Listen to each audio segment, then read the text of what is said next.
Hi friends, welcome to my channel. तो आज के वीडियो में हम लोग कुछ इंपॉर्टेंट क्वेश्चन देखने वाले हैं जो कि प्रीवियस ईयर पेपर में पूछे गए हैं।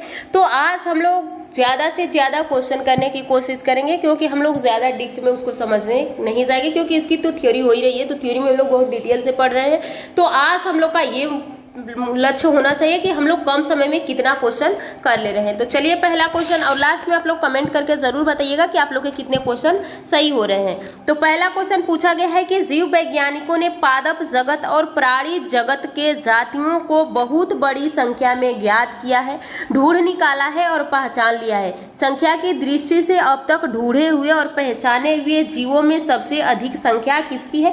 तो सबसे अधिक संख्या कीटों की होती है। सबसे बड़ा समूह कौन सा होता है? आर्थ्रोपोडा होता है। और आर्थ्रोपोडा के लक्षण क्या होते हैं? क्योंकि उसके आर्थ्रोपोडा के जितने जीव होते हैं उनका पैर जुड़ा हुआ होता है और उसमें कीट आ जाते हैं। अगला क्वेश्चन देखिए, अगला क्वेश्चन क्या पूछा गया है? अमीबा विभंजन द्वारा जनन करता है। सभी एक कोशिकीय जीव अलैंगिक विधियों से जनन करते हैं। यानी पूछा गया है कि बताइए इसमें से कौन सा सही है।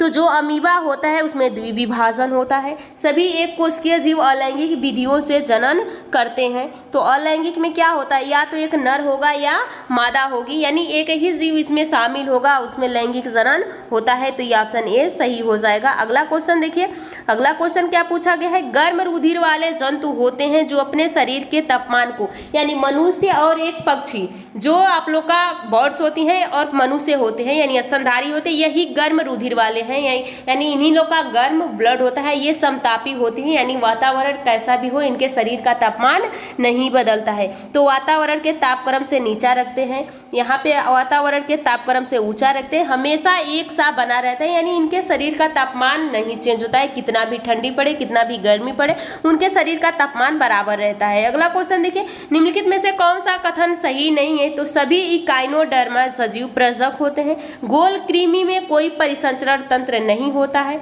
स्थलीय मछलियों में वाताशय आमतौर पर विद्यमान होता है। या उपास्थ्य मछलियों के निषेचन आंतरिक होते हैं। तो पूछा गया है सही नहीं है, तो यानी यहाँ ही सही नहीं है। इकाइनोडर्म में सजीव प्रजक होते हैं, ये गलत है। गोल कृमि में कोई परिसंचरण तंत्र नहीं होता है, तो ये बिल्कुल सही है। स्थलीय मछलियों में वाताशय आमतौर पर विद्यमान होता है और उपास्थ्यसम मछलियों में निषेचन आंतरिक होता है, यानी से एक पहला ही आप लोग का गलत है। अगला क्वेश्चन देखिए, अगला क्वेश्चन क्या पूछा गया है? निम्नलिखित में से कौन मछली नहीं है? तो आपने स्टार फिश को सुना होगा, स्टार फिश मछली नहीं है। उसके बाद सा fish, guitar fish, pipe fish, ये मछली है, लेकिन जो आप लोग का स्टार फिश होती है ये मछली नहीं होती है। अगला क्वेश्चन देखिए, निम्न में कौन सा एक वास्तविक मीन मछली है? यानी इसमें से पूछा गया है कि कौन सी मछली है? तो जो कैट फिश होती है, कुत्ता मछली होती है, कुत्ता फिश जिसको बोला जाता है वो एक मछली है। अगला क्वेश्चन देखिए, अगला क्वेश्चन क्या पूछा गया है? निम्न में से कौन सा वास्तविक रूप से मछली है? तो वास्तविक रूप से जो समुद्री घोड़ा है वास्तविक रूप से मछली है। Star fish, hang fish, jelly fish, ये वास्तविक मछली नहीं है। निम्नलिखित में से कौन एक मछली है? तो कौन मछली है? समुद्री कुकुम्बर, खीरा, समुद्री घोड़ा, समुद्री गाय, समुद्री बाघ। तो सही ऑप्शन हो जाएगा समुद्री घोड़ा। समुद्री कुत्ता, समुद्री घोड़ा, ये सब क्या है? वास्तविक मछली है। अगला देखिए, सबसे बड़ा स्तनपायी कौन सा है? तो सबसे बड़ा स्तनपायी व्हेल मछली है। अगला क्वेश्चन देखिए, यहाँ पे पूछा गया है व्हेल स्तनपायी होती है। व्हेल निम्न वर्गों में से किस वर्ग में आती है? तो ये स्तनपायी में आती है, इन मेमल्स में आती है। अगला क्वेश्चन देखिए, निम्न में कौन सा स्तनपायी है? तो व्हेल आप लोग की ऑप्शन डी सही हो जाता है। निम्न प्रजातियों में से कौन दांत वाली व्हेलों में विशालतम है? तो फैनबैक व्हेल, ब्लू व्हेल। अगला ऑप्शन क्या दिया है यहाँ पे? हैम्प व्हेल और स्पर्म व्हेल। तो सही ऑप्शन हो जाता है स्पर्म व्हेल। अगला देखिए, निम्नलिखित में से कौन अंडे देता है और सीधे बच्चे नहीं देता है? तो एकिडना है और एक प्लेटपस है। तो यहाँ पे ऑप्शन कौन सा दिया है? एकिडना। तो सही ऑप्शन आपका एकिडना हो जाएगा। अगला देखिए, उड़ने वाला स्तनपायी है। तो उड़ने वाला कौन सा है? शुतुरमुर्ग या चमगादड़ या जुगुआर या पैल्कियन। तो सही ऑप्शन आपकी चमगादड़ हो जाती है। अगला क्वेश्चन देखिए, निम्नलिखित उड़ने वाले जीवों में से कौन से पक्षी वर्ग में नहीं आता है? तो यहाँ पे आप लोग की चमगादड़ पक्षी वर्ग में नहीं होती है, ये स्तनधारी होती है, ये पक्षी वर्ग में नहीं आएगी। अगला देखिए, निम्नलिखित जंतुओं में विचार कीजिए। समुद्री गाय, समुद्री घोड़ा, समुद्री सिंह, यानी स्तनधारी इसमें से कौन है? तो यहाँ पे आप लोग का समुद्री घोड़ा, समुद्री सिंह, समुद्री गाय। तो इसमें सही हो जाएगा समुद्री गाय और समुद्री सिंह। अगला देखिए, अगला क्वेश्चन क्या पूछा गया है? डॉल्फिन वर्गीकृत किए जाती है तो डॉल्फिन स्तनपायी होती है। डॉल्फिन और व्हेल मछली दोनों स्तनधारी होती है। निम्नलिखित में से सील किस जाति का है? तो सील यहाँ पे स्तनपायी है। अगला क्वेश्चन देखिए, नृशंस प्राणी कौन सा है? तो यहाँ पे आप लोग का आटर सही ऑप्शन हो जाएगा। निम्नलिखित प्राणियों पर विचार कीजिए। जाहक, हेजहाग, सैल मूसक, मारमाट, ब्रिजसल्क, पैगलिन। यहाँ पे पूछा गया उपयुक्त में से कौन सा परभक्षी द्वारा पकड़े जाने की संभावना को कम करने के लिए स्वयं को लपेटकर अपने अभेद अंगों की रक्षा करता है? तो ऑप्शन डी सही हो जाएगा, यानी आप लोग का जाहा का ब्रिजसल्क। अगला क्वेश्चन देखिए, अगला क्वेश्चन क्या पूछा गया है? इम्फीबिया यानी इम्फीबिया बताता है कि बहुत तेजी से चलने वाली नाव को केवल जल में ही रह सकने वाले पशु इम्फीबियन का होता है कि यहाँ पे आप लोग का जल एवं स्थल दोनों पर ही रह सकने वाले जीव को हम क्या कहते हैं? एम्फीबियन कहते हैं। अगला क्वेश्चन देखिए, अगला क्वेश्चन क्या पूछा गया है? निम्न में कौन सा गुण मनुष्य को अन्य सभी बानर गुणों से पृथक करता है? तो यहाँ पे जानने की इच्छा प्रकट करना, ग्रहण शक्ति का अल्पविकसित होना, विपरीत अंगूठे होना, ठोड़ का बाहर निकलना। तो सही ऑप्शन क्या होता है? क्योंकि मानवों के पास किसी भी चीज़ की जानने की इच्छा बहुत ज़्यादा होती है।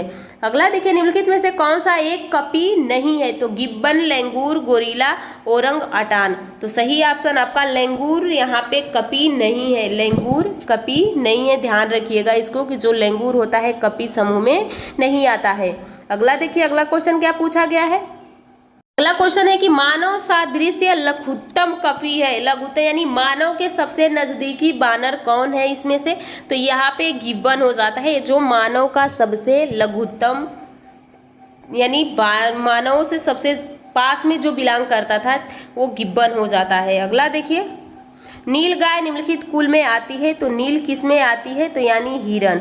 अगला देखिए, निम्नलिखित में से किस जंतु में खुर नहीं पाया जाता है? तो यहाँ पे खुर, गीदड़ में खुर नहीं पाया जाता है। ऑक्टोपस, ऑक्टोपस में एक संधिपाद होता है, शूल चर्म होता है, एक हेमिकार्डा होता है, एक मृदु कवची मोलस्का होता है। तो सही ऑप्शन आपका डी हो जाएगा। सबसे बड़ा अकशेरुकी है, तो सबसे बड़ा अकशेरुकी स्क्विड है। अगला देखिए, यहाँ पे पूछा गया निम्नलिखित में से कौन सा जीव निस्यंदक भोजी फिल्टर फीडर है? तो असल्क, मीन, कैटफिश, अष्टभुज, ऑक्टोपस, सीप, आयस्टर और हाउसिल, पेलिकन। तो सही ऑप्शन हो जाएगा आयस्टर। अगला देखिए क्वेश्चन, निम्नलिखित में से कौन सा एक जीव अन्य 3 जीवों के वर्ग का नहीं है? तो केकड़ा, बिच्छू, मकड़ी। ये सब आप लोग का आर्थ्रोपोडा में आ जाते हैं। बरूथ यानी पूछा गया है, देखिए यहाँ पे पूछा क्या गया है, 3 जीव का वर्ग का नहीं है, यानी पूछा गया है 3 तो एक ही वर्ग में आ जाएंगे, लेकिन ये एक अलग है। तो बरूथी, मकड़ी, बिच्छू और उसके बाद केकड़ा है। तो सही ऑप्शन आपका केकड़ा हो जाएगा। अगला क्वेश्चन देखिए, यहाँ पे देख सकते हैं, कड़कनाथ एक किस्म है। कड़कनाथ किसकी एक किस्म है? तो ये मुर्गे की किस्म है। अगला देखिए, वाइल्ड लेग हॉर्न एक किस्म है। तो किस चीज़ का है? तो यानी कुकुटों का है। अगला क्वेश्चन देखिए, अगला क्वेश्चन क्या पूछा गया है? अगला क्वेश्चन पूछा गया है, टीक और माइट वास्तव में होते हैं। तो ये क्या होते हैं? मकड़ी वंश के होते हैं। अगला क्वेश्चन है, जुगनू होता है। तो जुगनू ये क्या है? कीट है। अगला क्वेश्चन देखिए, निम्नलिखित में कौन कीट नहीं है? तो खटमल, घरेलू मक्खी, मकड़ी, मच्छर। तो मकड़ी